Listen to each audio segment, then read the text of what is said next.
Welcome to Championship Wrestling. I'm Gordon Soley, your host. With me, Barbara Clary, and this week joining me to lend his expertise in color commentary, my good friend Brian Blair. Barbara, your Take 5 concerns a recent arrival in Florida. That's right. J.J. Dillon and Kendo Nagasaki are going to be with me, and we're going to find out exactly why he's here. Okay, and Brian, an outstanding professional wrestler, and certainly a pleasure to have you back in Florida and at ringside. Thank you, Gordon. You know, it's a pleasure to be here, as always, with you. I enjoy your commentating. You know, I've sat back since I've been injured for a little while, and I've enjoyed your commentating, and I've enjoyed the championship wrestling from Florida. We've got a great match coming up later on, too, a Southern Heavyweight Championship match, pitting Cowboy Ron Bass against Mike Rotundo. That's upcoming. Right now we have an outstanding match in progress, so let's go to the ring. Tommy Wright moving out against Hector Guerrero. And Guerrero, as we have found out, has definitely aligned himself with Gentleman Jim Holiday, Brian. And I know that you've known Hector Guerrero for a number of years, both as a friend and a competitor, and you're pretty disappointed in the man. I sure am, Gordon. You know, they say money's the root of all evil, and I guess that, you know, that can really be true. And in Hector's case, it certainly applies. As long as I've known Hector, you know, and his family, they've been outstanding scientific wrestlers. Hector knows and can do and can manipulate almost every move in the book. And have to resort to having a manager, especially one like Jim Holiday, you know, I just don't understand that, Gordon. You know, my pride's worth a lot more than money is. He's moving out right now against Tommy Wright. So far, they've had an excellent match. You know, Tommy Wright's certainly an improved competitor, and you know, it'd be a real big feather in Tommy Wright's hat if he could beat Hector Guerrero right now, because Hector just signed this contract, and that could go on and give Tommy some good matches in the future. No question about that. Guerrero now, though, with a working on that wrist and working on the arm, and Guerrero looking like he might be trying to get some extra leverage. Referee Bill Alfonso checking those shoulders very quickly. Notice how he's gone forward toward the front of the body in that arm bar, Gordon. That's for leverage, like you were just saying. We use that for leverage. You go toward the body with the arm, and you'll have much more leverage.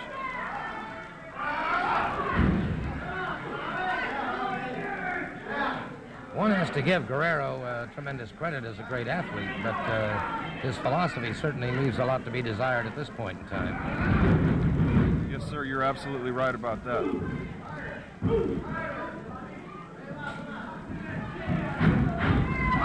Reversal by Wright, and Guerrero. High backdrop. He tried to get those feet underneath him, but to no avail. I think, Gordon, he's setting Tommy up here because exactly. I noticed Hector hit his feet first right there. He caught himself, and he was making Tommy Wright right there think that he hurt his back to bring Tommy in there, and he did exactly what he tell you the truth, he used his head, Gordon. He did a smart thing right there, if that's the way you want to play. He drew Tommy Wright right into there. You know, there's such thing, we call it feigning in amateur wrestling, when we set one move up and make somebody think of another move. And Hector did it in a professional style right there. He made Tommy Wright think his back was hurt. I saw him hit his feet right there. Tommy didn't see that, of course, his back was to him. And as soon as Tommy came in, Hector Guerrero caught him off guard right there. Guerrero outside the ring now. Excellent analysis by Brian Blair, and Guerrero outside the ring getting some last-minute advice and instructions once again from Gentleman Jim Holiday. And, of course, having somebody outside the ring, too, has to give you an advantage because you've got two minds working instead of one. Exactly, Gordon. You've also got that distraction. Jim Holiday's also working to distract Tommy Wright and whoever Hector Guerrero's opponent may be. And of course, you know, that's definitely an advantage. I can't stand when there's a manager out there, especially one like Jim Holiday or J.J. Dillon, whom I personally don't have a very strong taste for. Reversal by Wright that time. Twice he smashes Guerrero's head, a third, a fourth, and a fifth time, and a sixth time, a seventh time. And Guerrero, dazed and staggered, collapses on the canvas. Wright very quickly in.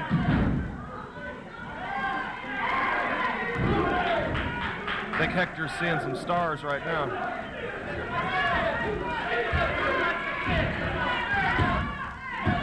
Again, Guerrero powers out before the count of three. High knee lift right there. Oh, boy. Guerrero ripping across the eyes, ripping into the face once again of Tommy Wright. Uncorks a hard right hand. I'll tell you what, Guerrero's cocky, but he backs it up. Yeah, that's right, Gordon. He sure does. You know, Hector's not particularly big. Oh, he's going for a suplex right here. Vertical suplex. Oh. Guerrero instinctively went to his stomach, and a good move, and there's the point about having a manager. That's right. Exactly. Right there, Gordon. You picked it right out.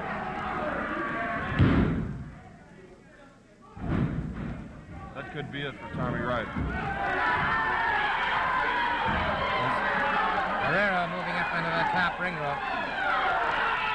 Down across the fallen form of Tommy Wright. And so, the victor in this match, Hector Guerrero.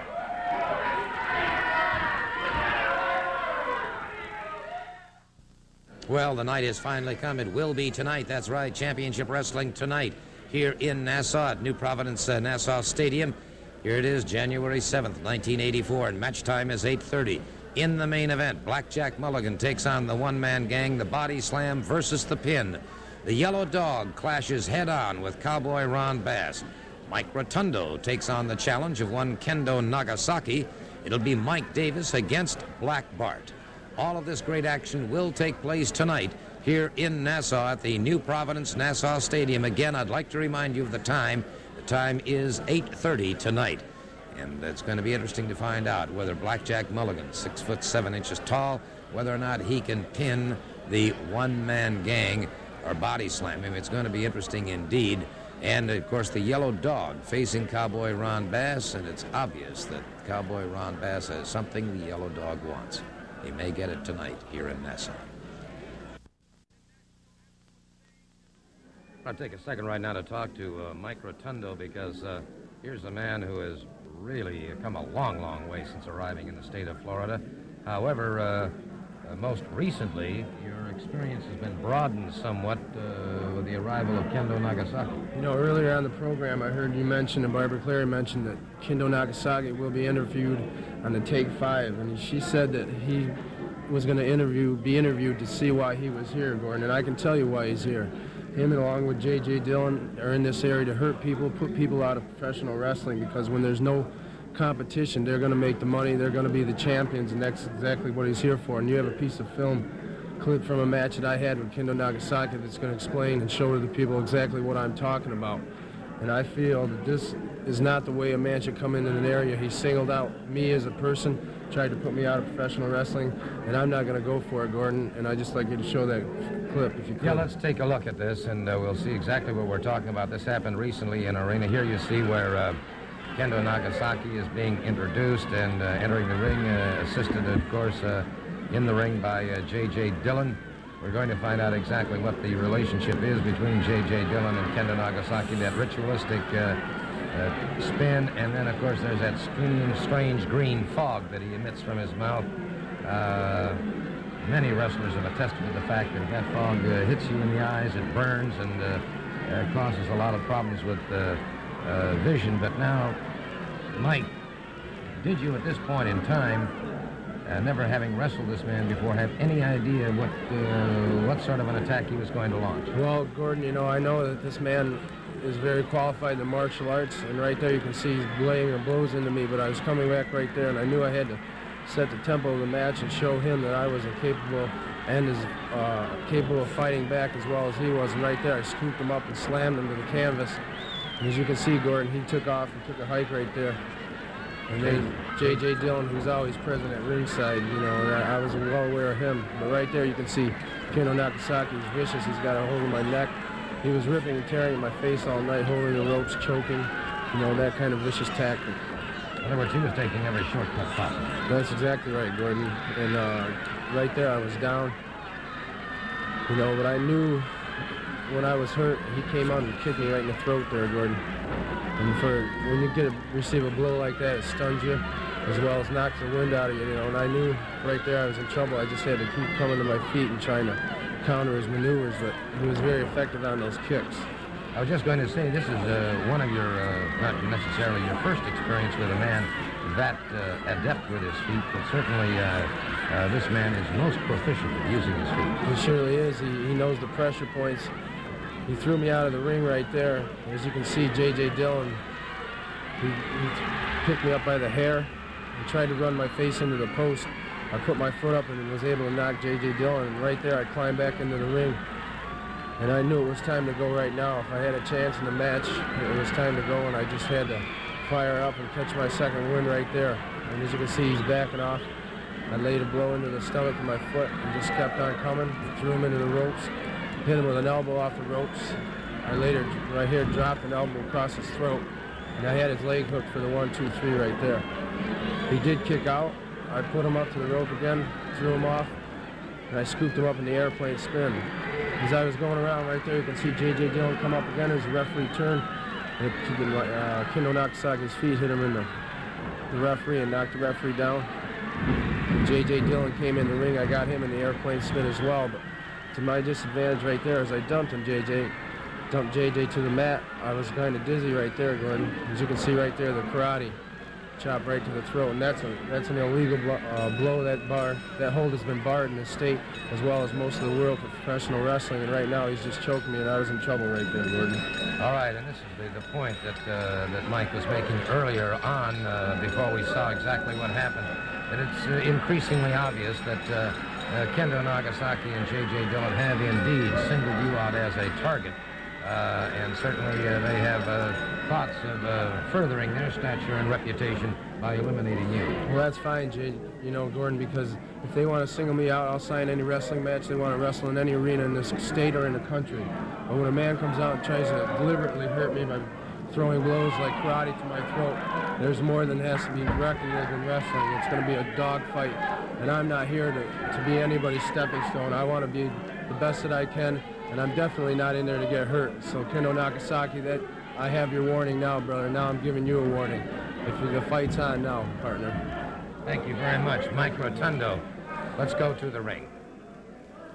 This match won followed a 10-minute time limit. Introducing first from Chattanooga, Tennessee, at 210 pounds, Zane Grey. His opponent from South Africa, at 365 pounds, Mr. Kareem Mohammed.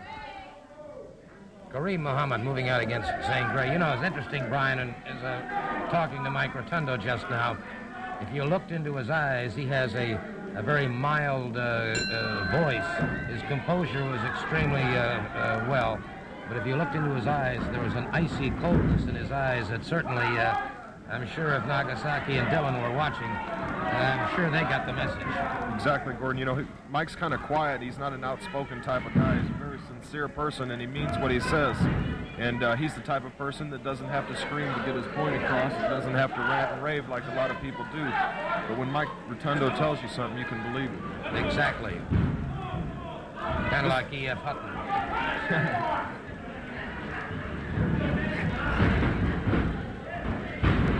Kareem Mohammed is Gray to the canvas, and referee Bill Alfonso watching on as Mohammed just punishing his man. So, you know, I think Zane Grey is kind of out of his weight class here and out-experienced also with Kareem Mohammed. I'd like to say this is going to be a contest, Gordon. However, I personally don't think it will be. Of course, one thing you can't take away is youth, and Zane Grey's young, and you know, when you're young and you're out there, boy, you'll fight a bear if you have to, Gordon, to make a name for yourself. So I can't really sell the guy short. This is the first time I've ever watched him wrestle. Oh, excellent move by Kareem. A lot of agility there for a man who's about 340 pounds. Sure is. Sure is. He took him over like a sack of garbage and put him right back down on the canvas once again. And I'll tell you, there's only one way to get experience, and that's to get into that ring and face what appeared to be sometimes insurmountable odds, and that's exactly what Zane is doing right now.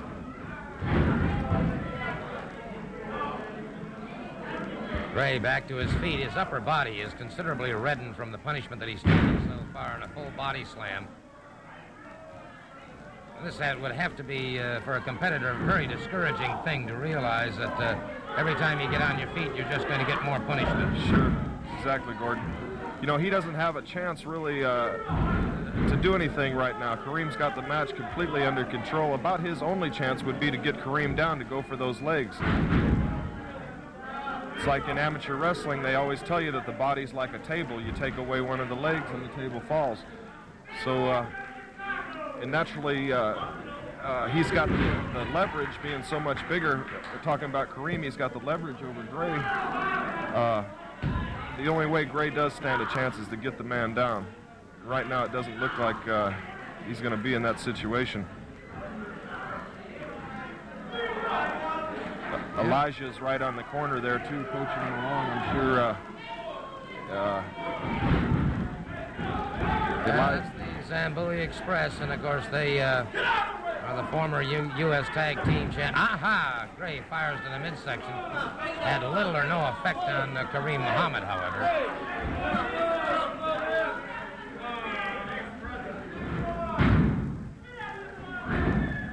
Flat of the foot into the chest once again.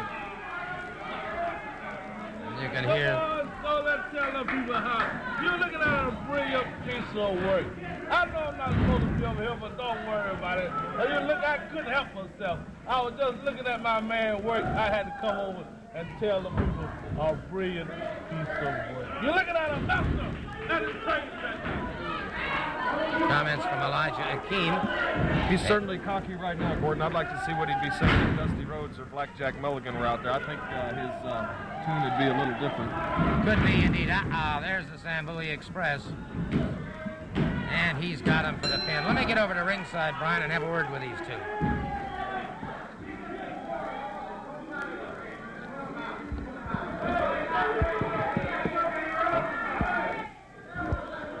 Oh.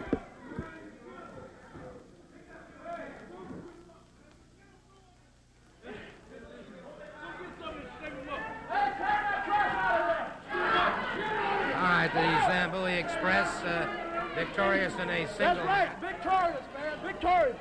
I know you don't like it. I know you don't like it. Sir, you win or lose is entirely up to your skills and ability. Now, God solely, you like to see us lose. Part of the establishment. Yeah. You like the family, don't you? But I'm going to get off you, okay? But I want you to listen to us. For a long time now, we've been cheated. A lot of people might not like our style. They might not like because we're rugged and tough. But one thing they have to appreciate, that we're the best. And that we rule Florida. Not the family, but the Zambuli Express. Whether it be in Jacksonville, whether it be in Tampa, Orlando, Miami, it can be in the Bahamas, I don't care. We want a title shot. You think they'll give us a title shot for that U.S. trophy? You think they'll do that? Well, sir, all you have to do, I'm sure, is sign a contract. You always got something smart to say. And let me tell you something about Rose and Mulligan and the family. The man said it all right here. You watched him work. He's a master at his trade. The Zambuli Express is a master at what they do, and they do it well. And let me tell you something you talking about the family. There's no doubt in my mind, anytime they put that our trophy up because they never won it, they stole it. But one thing about it, and I know this man like I know myself, there's no time, anytime, he'll take that Mulligan apart. You know, look at him. Look at this man. And don't you forget it, Soley.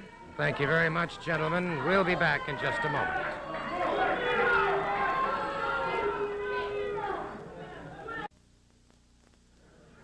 This contest won fall with a 10-minute time limit. Introducing the contestants from Atlanta, Georgia, at 232 pounds, Mike Davis. His opponent from parts unknown, weight unknown, Dr. X. Dr. X moving out against Mike Davis. Mike Davis now making his home in Atlanta, Georgia. He is originally from Jacksonville, Florida. Dr. X, good, solid competitor.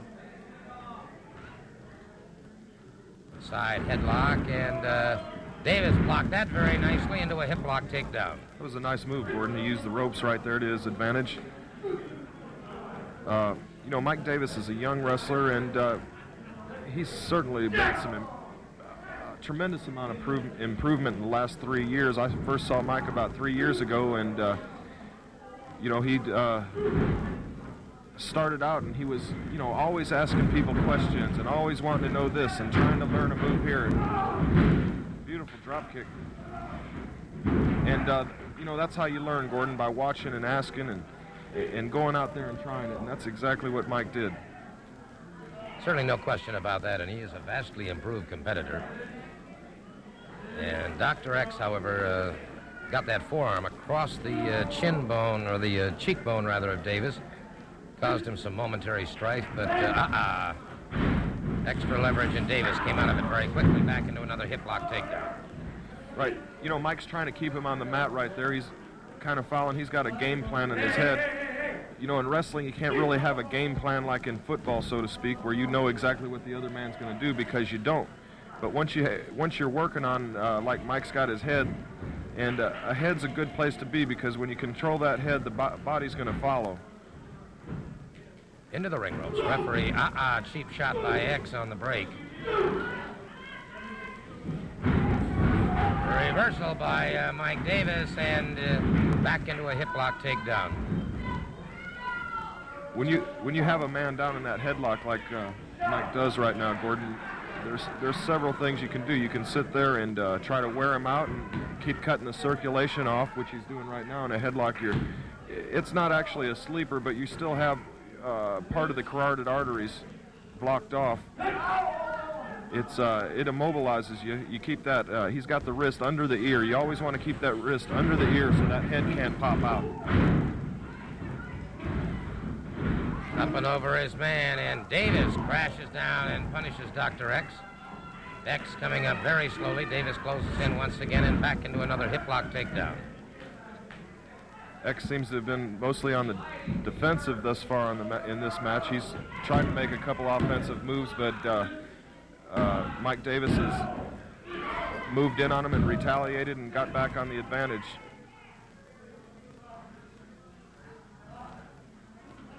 Davis keeping that side headlock. Dr. X regaining his feet. Dr. X turning the tables on Davis, and then catches him in the head once again, and Davis may have some problems here. A headbutt, and the referee very quickly checking to make sure there was nothing on it. Davis now with a series of right hands. Good forearm. Good solid forearm by Dr. X. Back of the elbow, caught him in the chest into a lateral press. Davis powers out. And a rear chin lock by Dr. X. If you notice that instinct right there, Gordon, as soon as Mike Davis right then, he was able to feel that his back was right on the mat, and Dr. X didn't even have him actually for barely that one count. Mike Davis kicked out. Beautiful switch and duck under into the arm right now. He's got a hammer lock on him. Driving the knee into the back of the tricep muscle. Enough punishment there, and you take away a lot of the pulling strength. Exactly, Gordon.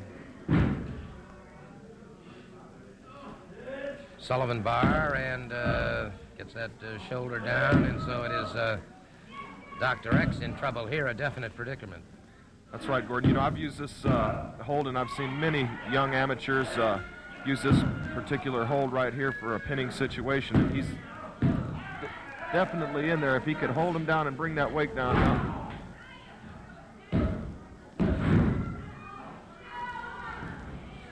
Would a partial reverse Nelson have helped there to get the added leverage? Well, that's very possible, Gordon. He could have used a farmer's block and brought him back in. He's doing it right now. I think he's kind of reading our minds right there, Gordon. Dr. X got to the rope. That'll force the break. So Dr. X utilizing that ring rope, and Dr. X now on his bicycle backing away. No timeouts in professional wrestling. So Mike Davis continues to stalk him.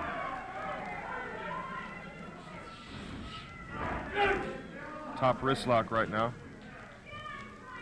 Again, Mike Davis is applying pressure to that arm.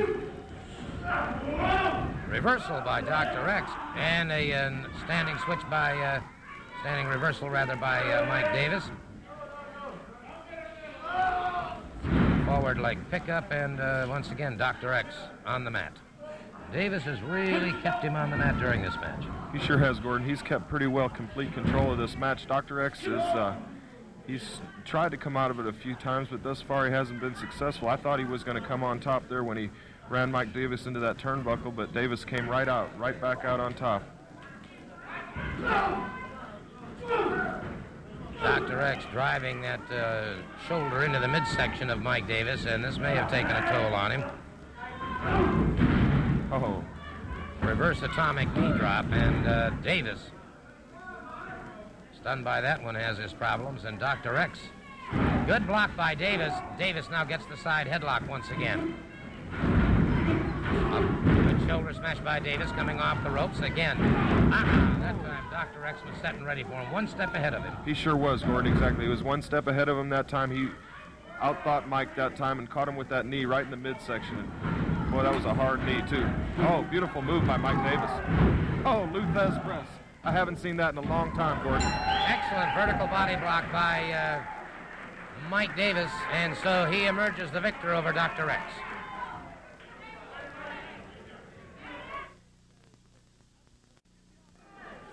This next event won't follow a 10-minute time limit. Introducing first from El Paso, Texas, at 285 pounds, Frank Leopard. His opponent from Chicago, Illinois, at 450 pounds, one-man gang. Frank Leopard getting set to move out against the one-man gang. The one-man gang, about 450 pounds. He is a giant of an individual and has certainly proven just exactly how awesome he can be when you take a man like Blackjack Mulligan and bust up his ribs the way he did. Of course, any man that could take 5 big splashes by the one-man gang and still get up and still be around is something. Yeah, that's a lot of intestinal fortitude Blackjack Mulligan has, Gordon. He is a strong, tough man. One-man gang is certainly a tough individual. He is so big, and you know, the difference between a big man and a weightlifter a lot of times is just the way a person appears. You know, you look at somebody with a real nice physique, and then you look at somebody like One-Man Gang, who, in my opinion, doesn't have a very nice physique, but nevertheless, he is certainly a very, very powerful man, and he's agile for that size. And, you know, a person like that is just a person with natural athletic ability to be able to pull that much weight the way he does. And he's punishing this man right now. He is indeed. You know, the only man I've ever seen get up from the splash that this man delivers is Dusty Rhodes. And that, in my opinion, of course, Dusty's such a phenomenal individual anyway, but he has that capability of reaching down so deep, giving it that great second effort. But he's the only man I've ever seen do it. Exactly, Gordon.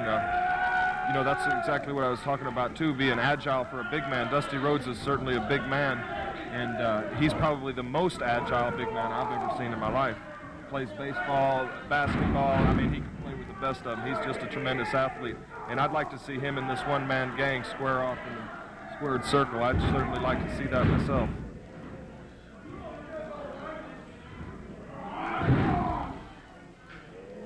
Well, there's a lot of animosity existing between the one-man gang, Cowboy Ron Bass and Blackjack Mulligan and Dusty Rhodes, and of course now with Bass and the one-man gang as the U.S. Tag Team Champions.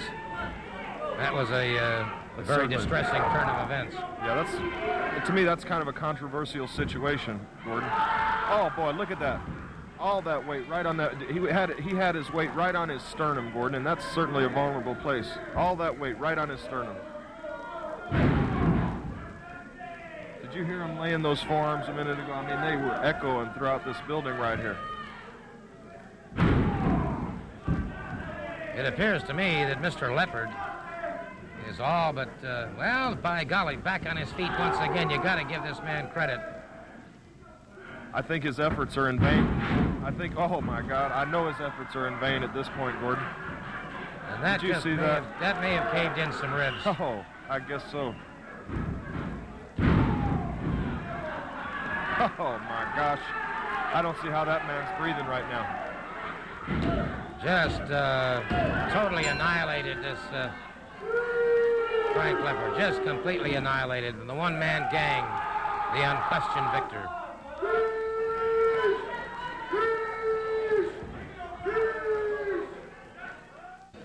Let me take a few moments right now to talk to Cowboy Ron Bass, because he'll be facing the Yellow Dog tonight at the wrestling matches to be held in Nassau at the New Providence Nassau Stadium. Match time is 8:30. In the main event, it will be Blackjack Mulligan against the one-man gang, but really you'd have to call it a co-main event as the Yellow Dog takes on Cowboy Ron Bass. Mike Rotundo faces Kendo Nagasaki, and Mike Davis takes on Black Bart. Mr. Bass, you've made some rather strong statements regarding the Yellow Dog. You're still going to call the man the Yellow Dog, are you, Sully? Well, I'm not going to be out here and try to pull the wool over nobody's eyes. The man is a little snot-nosed kid, Barry Windham. He's the man, if you people remember, that I took right here on TV and I rode him around the ring and gave him saddle sores like some little washed-up jackass. But the man is back now. He's got blood in his eyes. He's got revenge in his eyes. And you people right here in Nassau know what happened when there was revenge in somebody's eyes last time. Myself and Dusty Rhodes went to the ring, and yes, we're still wearing scars. They were blood all over the ring. So Barry Windham's going to come in here wearing a mask. He's going to have it over his face so he can turn loose. I think he understands. He's going to say, he's going to be able to say, okay, I can do this now because I'm the Yellow Dog. I ain't Barry Windham. Now I can go get the big cowboy and give him what he deserves. And Barry Windham, you come and give me everything I deserve because I want you to. I want you to be a man. I fought all along all my life to try to make you a man. And now then maybe, just maybe, you'll prove me right instead of that yellow daddy of yours. Oof, Mr. Bass, some rather strong comments. You know, he's talking about the Yellow Dog being Barry Windham. Admittedly, there certainly are some interesting characteristics. Barry Windham's about 6'4", the Yellow Dog's about 6'4". Barry weighs about 240. The Yellow Dog weighs about 240, and he seems to have a vendetta in mind, and that is catching up with one Cowboy Ron Bass. Well, J.J. Dillon, the manager of the year, has some comments. 1984, it's a new year. And you know, here in the Bahamas at Nassau is continuing to grow every time I come over here, just like professional wrestling in the Bahamas. And I have made a decision, and I'm currently negotiating to buy a condominium on Paradise Island, because it is paradise. Every time I go to the Grand Hotel, beautiful. I go down to the casino, the floor show, where they always have me as their guest, one of the finest in the world. The Bridge Inn, one of the finest restaurants in the world. And as manager of the year 1983, I plan on taking over the wrestling scene here in Nassau. Because every time I come to Nassau Stadium and you people start your chant, "We want JJ, we want JJ," your mandate is inspiring me. And I have only to take the Bahama heavyweight title away from the American Dream, Dusty Rhodes. Well, that's waiting in the wings. But the one-man gang who is destined to become your champion, Blackjack! the first thing he's going to do is take the other dominant force in the family, and I'm talking about Blackjack Mulligan. Blackjack! And the one-man gang understands it's not going to be an easy task. But when Dusty Rhodes gets the word with what we've done tonight, right here at Nassau Stadium with Blackjack Mulligan, he may just send me the belt, and then we can go over the beach. I'll put the belt, and you can do your road work. I love it. Tell you what, Blackjack, it's going to be a tough night. You know, time's running down, Blackjack. It's getting kind of short right now. We're heading into the Nassau Stadium tonight. When that music starts playing and the people start moving around, boy, it just fills your body with excitement. This is something you've never seen before, Kendo Nagasaki. Something that you've never felt. I've been there. I've felt it. I've felt those people in Nassau come behind me when I was in trouble, when I needed them.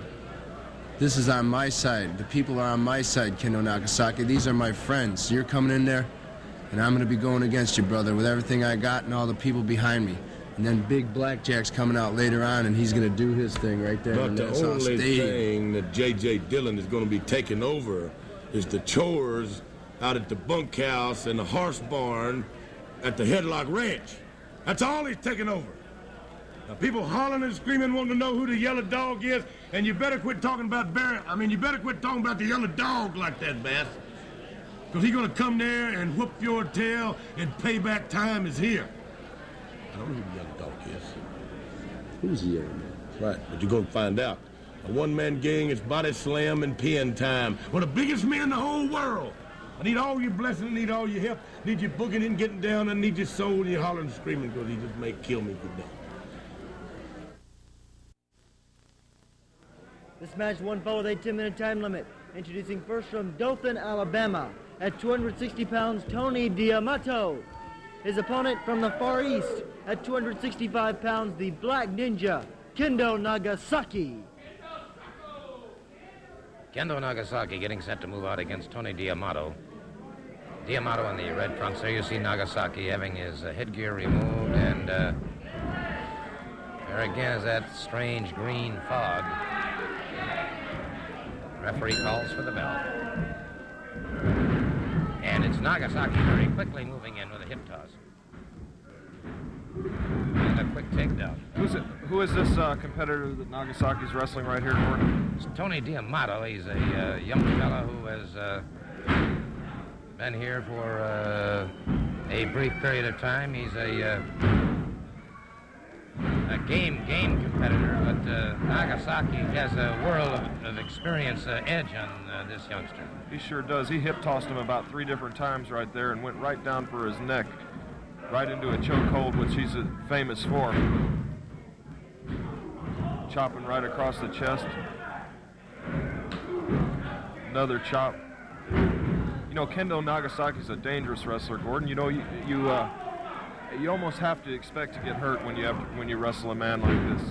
If he doesn't get you with the martial arts, you always have to watch out for that spray, and I know he put me out for a while with that spray, and I'll never forget that. High backdrop by Nagasaki has Damato back to the canvas once again. Oh, boy, you kicked him across the chest right there. Like he drive his foot through the mat.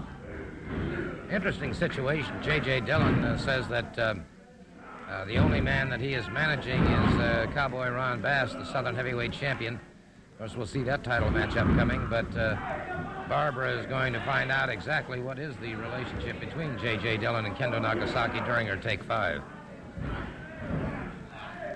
Yeah, as far as I'm concerned, Gordon, J.J. Dillon's just a leech, and I think he sees an opportunity right now. He knows Kendo Nagasaki is a devastating competitor, and I'm sure he's got some evil plotted in his mind. Somehow he wants to hurt Blackjack Mulligan, Dusty Rhodes, Mike Rotundo, these type of top competitors, so that his guys will be number 1 around here, and so he can keep on a winning streak. Nagasaki just caught him the savate blow to the midsection, then a chop into the throat, and now a rear chinlock has that knee planted in the small of the back of Tony Damato. Says to put some very tough pressure on you. He sure is. Kendo Nagasaki's really controlled this man's body. Oh, what a kick. Right across the face. What a kick. Count of 3. Count of 3 it is all over, and so from the Orient, the victor, Kendo Nagasaki.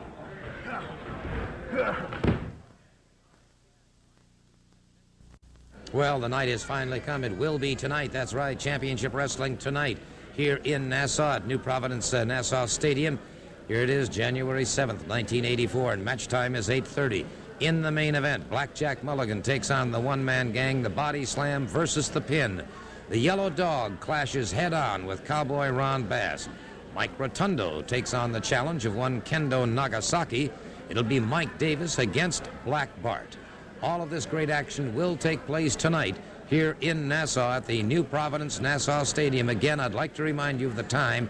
The time is 8:30 tonight. And it's going to be interesting to find out whether Blackjack Mulligan, 6'7" tall, whether or not he can pin the one-man gang or body slam him. It's going to be interesting indeed.